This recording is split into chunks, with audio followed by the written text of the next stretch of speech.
Ní raibh sáilte ann, ní raibh leachtrachas ann, ní raibh fiú cúnla ceafta ann. Nuair a chuaigh an ghrian a bholach taobh hiad in na crán, tháinig an domhan chun bheith ina dharca. An fíor, an domhan, an cineal a chuaigh isteach í amad an teachan, isteach sa duine, isteach I smínte. Ní raibh an tráthnóna ina am scíthe, bhí sé ina am fearachais. An té a chodal rólamha, géiteach sé nach ndéirú sé suas, mar go leis an níthe a bhain rud éigin eile, rud nár enam, ná go raibh an imirce acu.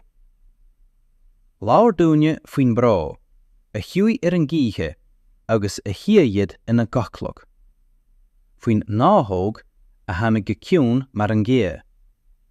Faoin bochtán a thóg ní an ann, mar a clúdal an bheathair an cléamhan le scarf.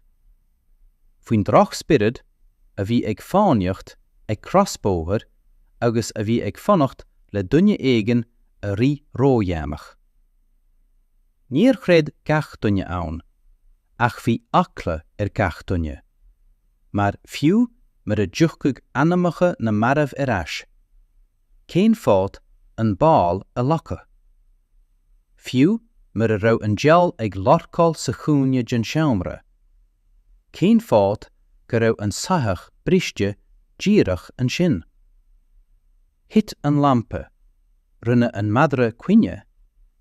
Cén fát ar gúsaí an lenamh ag gáil. Agus cén fát nár léamh éon duine dul amach as an toirseach. Bhí aníthe cosúil le domhan eile, agus bhí is ag gach feirmeoir é sin. Sin é an fát gur láir siad níos ciúne ag an tinne. Sin é an fát gur cheachann siad fiadal, cnogug, malachtaí, mar bhí aníthe ag éisteacht, agus dá cleisfa sí rud éigin, déiteach sí fracast. Ní raibh an forais ach tarann is a ciúil, ach spiridáta. An sin chríochnaí an rud a bhí ar eolas, agus thosaí a rud nach raibh inseachta. Agus dírecha sin mar a dó siad tháinig an talc, rud a scríb ar na duilleoga, a scá arí itir na géige.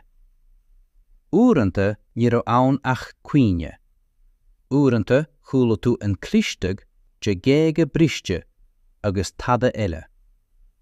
Ach bhí is ag an bhéirmeoir, bhí is aige go raibh rud éigin ag teacht. Glauch ortha go difriúil. Strige is sé sin ban a chuaigh an sáil agus an banne ó ní an ann.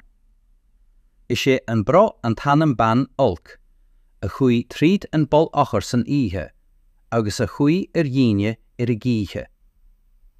Mar sin féin, haring an trútopic buachalaí neamhcúramach isteach san uisce, agus uaireanta ní raibh ann ach rud éigin. Ní dúir siad os ard, mar déitoch an rud a dúra os ard teacht. Don ermiúr ón srábhaile, í raibh na críotóir seo ina finscéil. Bhí siad ina miniú cén fát ar an bó, cé go raibh sí sláintiúil.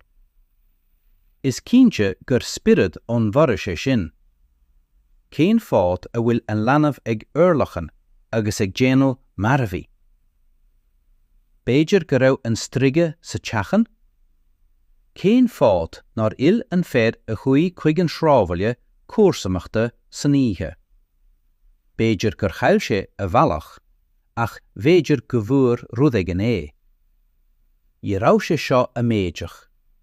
Ba loigh é seo ar domhan, nach raibh élas aige ar vectéir, brú, síceolaíocht, ach bhí is aige ar eagla.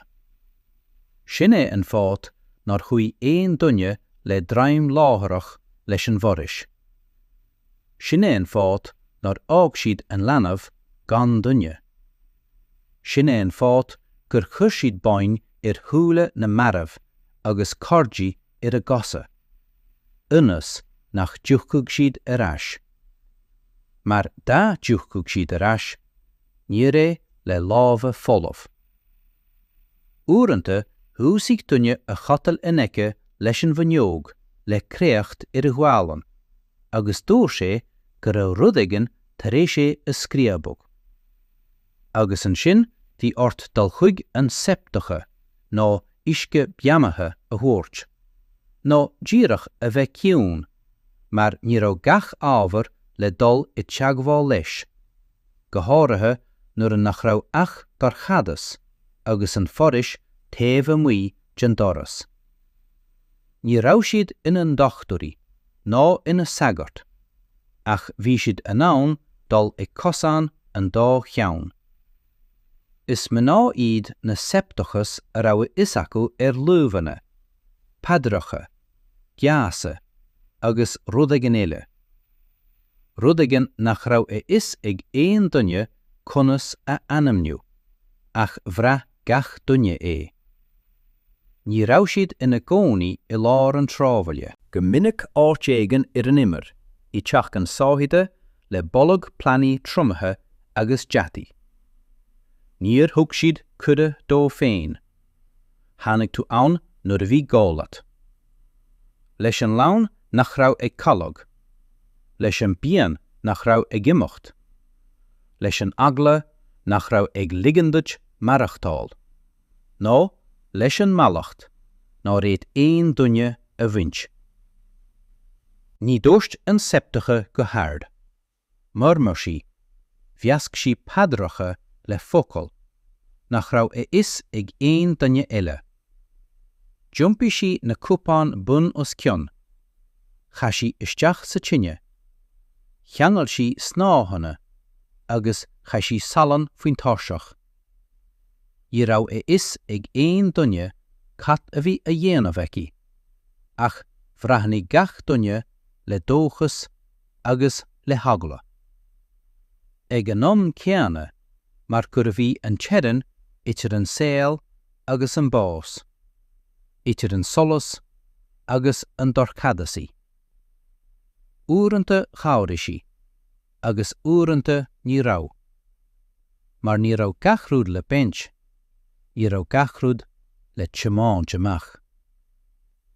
Dúirt an srábhaile go raibh is ag an septacha an deal de réir enam, ach sin é an fá go féidir le troid leis. Mar cén chuí eile a bhíniu, go raibh rud éigean nach raibh ag cabhrú ar feadh seachtainaí, go tobann tháinig feas tar éis cuairt a thabhairt ar cheann dean ón bharis. Í raibh sí cineachta, í ar fóg sí, í dúir sí bei sé go bra. Uaireanta bhreathana sí le súile, gur heastaí ó dhuine rí amach as an seangra. Ach dham siad, mar catiile a bhí le déanamh acu.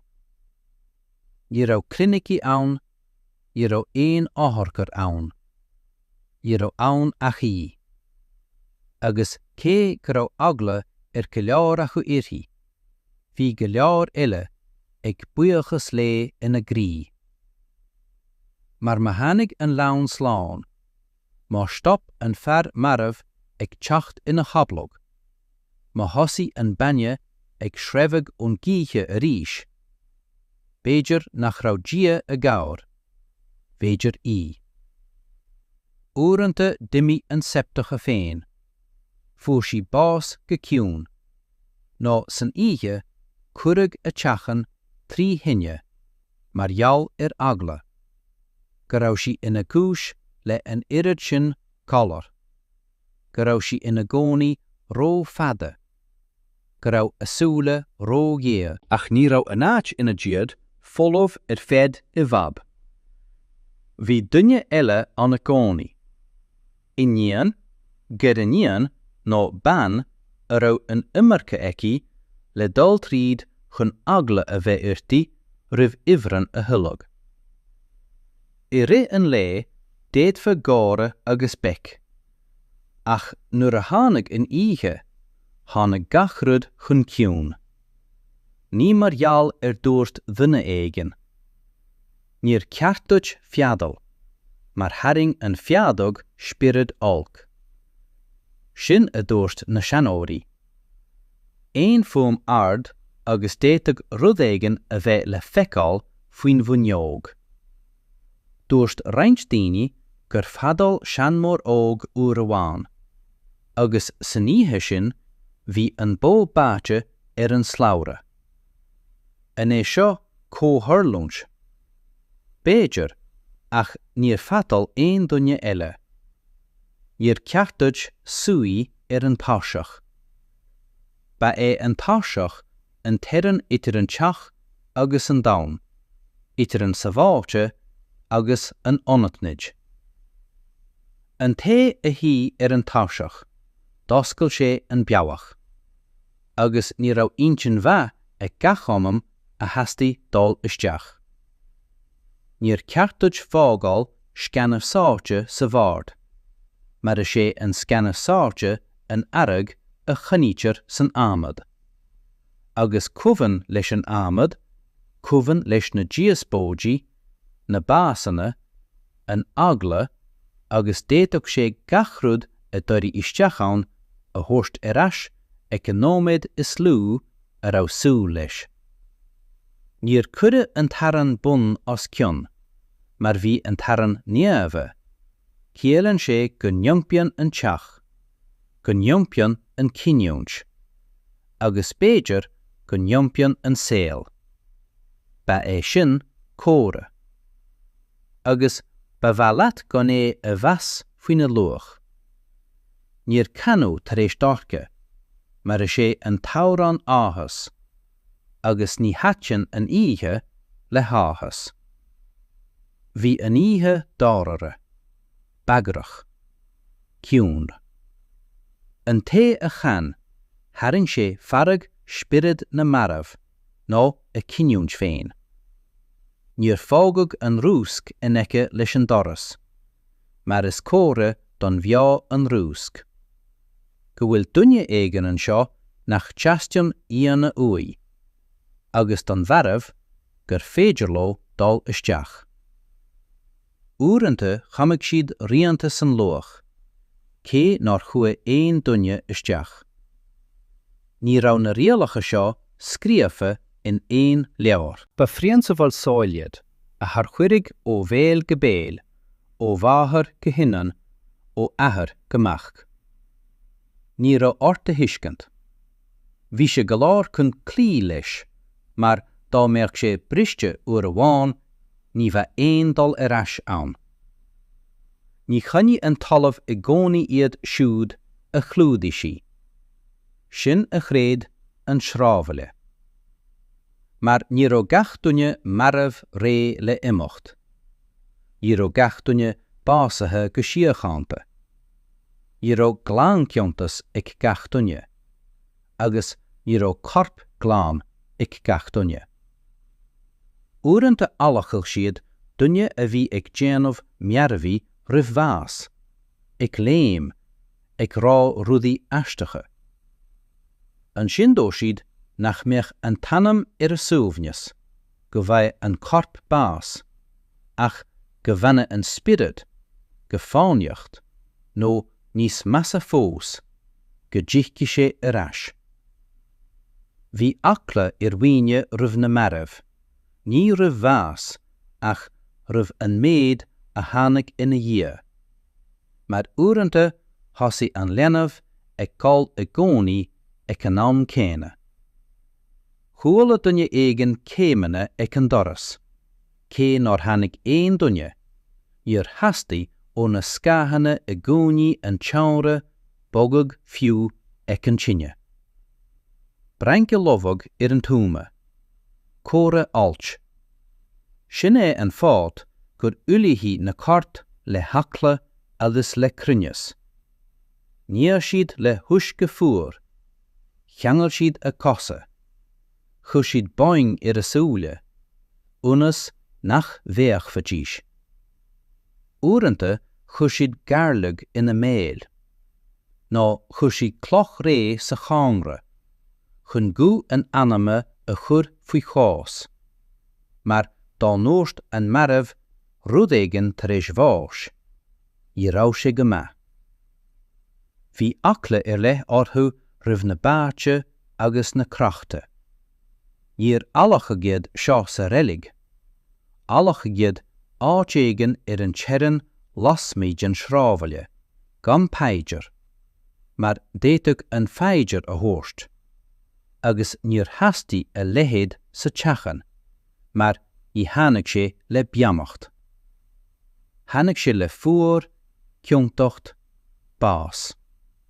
Chuaga siad gach cineal scéalta, mar seampla faoin meán a chanig a thathar maribh sa doras. Cé go raibh sé maribh le fabba. Faoin muachal a deirí sa níthe agus a chuaigh amach chuig an báisc, mar cap sé go raibh a seanan háthar a gléochéir.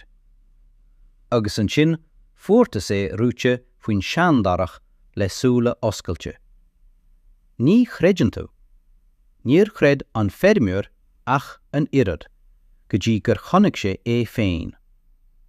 Sin é an fá go raibh uisce beananta acu sna tia. Sin é an fá go raibh pictiúr le hangal crachug is cion na leapa. Sin é an fá gur dearna padracha riomh hadla le hagla, mar bhí a níthe fada, agus déiteg an bás fillad. Ní raibh áarcha ag an díal a gcónaí. Uaireanta tháinig sé ag crú madra, uaireanta mar fear achtrach le súla dua, agus uaireanta mar náthú a rinne rudéigean a whispered I ceann, nuair a bhí an duine ina éonar. Ach bhí ise gach duine sa shrábhaile gur bheith sin é, agus go dtiocadh sé sa níthe. Ní raibh gá ag an dio le tinne, níor gó sé I lasracha. Gó sé ón taobh istí. Thug sé whisper a dúirt. Déan é seo, nuair a bhí a isagat nach raibh cead. Thug sé calla, tar éis a raibh tú ag dúiseacht leis an smaoinemh, go raibh rudéigean inat imethe hiúl. Ní raibh teolaíocht ólas ag an shrábhaile, ach bhí acu agla na cothú, an bhuiris bharca a bhealach go toban chun dul isteach, an próca fullmh a hastig. Uaireanta tugadh whispers, inas go bhfeicigh sí, ná chun déanachadh sí rudéigean, rudidir bé. Fiú luamhanna, incense, padracha, whispered anacha, clúise an linmh. Uaireanta ní fiú na finscéalta seo a bháin iad, hí leanaí imethe. Dúirt an bháthair nach raibh sí tar éis na híthe a bharachtal, agus níor chur aine ceistena, mar bhí a is ag dúine, agus ní raibh gá le miniu. Na king a bhar, dá siad suas ina tost, níor thuaigh siad le dúine eile ag an bárt. Bhí siad mar nach raibh siad ann. Chúigh siad anacha leis an mala. Déach siad. Dobrí siad, má déad fa díis. Bhí siad ciún mar a raibh cead acu láirst, agus níor le aine nuair a d'imigh siad. Ní fua a bhí ann, ba acla a bhí ann. Dóin agus fréimthe I neamhtheas, I religiún, I whispers na seanóirí. Gach rud a bhí difriúil, bhí rud ag na déanamh aige leis an deabhal, leis an oíche, leis an bhuiris, agus míor hatan leis an sáidle an rud nach raibh intige. Agus mar sin bhí na páistí a raibh an marc orthú I gcónaí ina néanaar. Fiú nuair a bhí siad ina sú I measc dúine. Ní raibh bréagán acu, ní raibh leabhar acu. Bhí lámh, plocha, batí agus a céile acu. Bhí aithne ag na páistí sa sráidle a céile ó rúga gíd. Fad a saoil rinne siad talamh amháin, féarach amháin, srutha amháin agus cosán amháin chuc an noglis. Le chéile jumpa siad isce, bhallaigh siad tinne, díri siad gana. Le chéile chuaigh siad anacha leis an mala nuair a bhí na daoine fásta ag caint. Le chéile bhí siad ciún nuair a fuair duine éigin bás. Ba chairde sé nach raibh focail ann, mar ní raibh gáil a úsáid. Bhí gatha, cuma, láithreacht go leor. Fuair duine éigin arán, chuaigh an blúra ar aig. Gleid duine éigin, chuaigh duine éigin in eice leis, agus ní dúirt sé tada ach ní rimi sé. Bhí eagla ar duine éigin dul tríd an bheiris. Chuaigh duine eile ar dúis, fiú má bhí eagla féin. Bhí troideanna forannacha, gan tráchara ann freisin. Bhí páistí ag tráid ar san bata, ar san príthe, ar san áit ag an tine. Ach an sin, tar éis cúpla uair, an cloig bhí siad ina sú le chéile a ríis, mar nach raibh aon rud tar éis tarlú, mar bhí is acu nach raibh ach iad féin acu. Fuair an leanamh nach raibh deartháracha nó dearfiúracha ag cáirde go tapa i measc duine eile. Chur an duine is sinne ara ar an duine is ága. Déach an duine is ága ar an duine is sinne mar lách. Opar cóchuitin, acras cóchuitin, bachtnacht cóchuitin.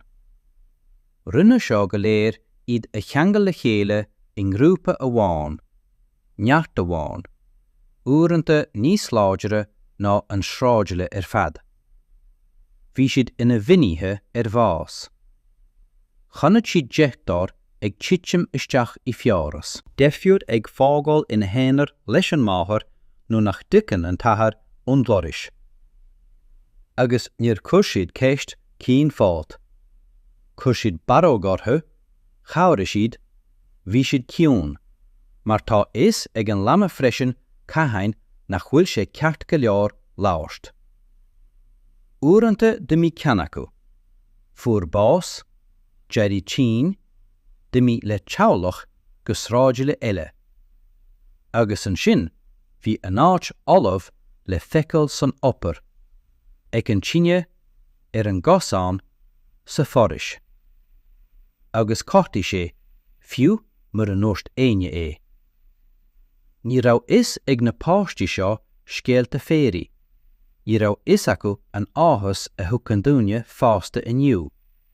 Ach bhí is acu rud éigin eile, rud éigin garbh, ciún, fíor, ceangal. Ní margheall ar céthú, ach margheall ar go bhfuil tú ann. Go bhfuil tú ann, nach bhfuil tú imethe, go bhfuil tú mar cuidte seo go léir an bochtanacht cheama, an ihe cheama, an teagla cheama. Agus mar sin, chaní siad le chéile, fiú nó nach raibh aon dóchas ann. Fiú nuair a bhí gachrúd fuair agus dorcha, mar níor féidir ach le chéile marachtal. Nuair a bhí na spréacha dearanacha ag dul as ag an tine, agus an teas ag fallach sa lua, ní raibh ach tost fágcha sa teach. Ní mar a thucann tú inniu. Mí compordach, sochar. Ba tost é a thortaí sna clúsa. Glú, fuair, láinte rud éigin nach raibh féidir a anamniu. Ní raibh an féad ina éonar, mar ní raibh aon duine aige. Bhí sé ina éonar, mar san ihe bhí fiú na cín a bhí in eice leis. Ciún marabh. Bhí na páistí ina cotlaig. Bhí an bhean ina cotlaig. Agus bhí sé ina luí agus ag féacant isteach sa dorchadas. Agus cúla sé gach fuam. Scríbag an luch, crícing an bhíama, brín uisce ag titim an díán, inanálu, asanálu, agus na smuointe sin nach raibh féidir a stoppach. Maidir leis an grán nach raibh ag fás. Maidir leis an leanamh a bhí ag casacht ar fad 3 lá. Maidir leis an gársa a fúd bás gan an tungag jeranach. Maidir leis na fiacha a bhí don tíorna. Maidir leis na paci a bhí á ompa aige ina chrí, agus nach rá maithú dómh ag éine. Is an sin a tháinig an rud is measa, nach cha? Tabh sé ní díal, ach an mothú nach naróg éon rud a thuileag, go marí an saoil seo, an lámh, an tocras, an opair, an bás, go dtí go mbeidh sé féin ag dul as mar an teas sin faoi na pótaí. Nach mé éon rud fáilte ina dhia, nach géannig éine, nach néistan fiú dia leis, mar níl am ag a dó. Uaireanta hasty ui cuine, ach níor rá an fér, mar níor ó am aige, mar níor hasty ó éine éisteach leis, mar níor ó áit sa teach don lacha. Fiú an oíche níor chuirsaí baróg níor chuirsaí brú agus an sin thosaí an fér ag cuine go fíornach, ní an tabhse, ní na bíotáile, ach an fatias, go bhamach sé leis seo go léir go dtí an deire, go mbeadh sé ag dúiseacht maidin, ag éirí, ag dul amach chuig an bárc a ríis, ag ithe anrach prátaí a ríis, gan éon rud a rá feadh an lé, agus an oíche ag dul luí sa tost a ríis, agus ag éisteacht leis féin a ríis. Bhí roinnt daoine ag gí níos faid an sin. Dearí bhíne uile suas, agus chuirsiad amad leis an tine, cé go raibh sé té. Dó daoine uile rutar bí, ach gan mothú, ach gan smaoinemh, ach chun an rud sin a bhí ag cogarníocht, an bheannacht, a chur ina dáist. Bhí an uagnas cosúil le gí fuair. Chuaigh sé isteach I ngach scailteann sa amam, agus ní raibh éon luamh, éon paidir, éon seirpean an dó. Agus an rud a rinne sé leis an duine, is minic a bhí sé níos measa ná éon dean. Go raibh maithagad as éisteacht. Spragan tú chun síntús a ágáil inas, nach gcuiligh tú mo chéad íseán uile. Go cloisiimiid a chéile a ríis.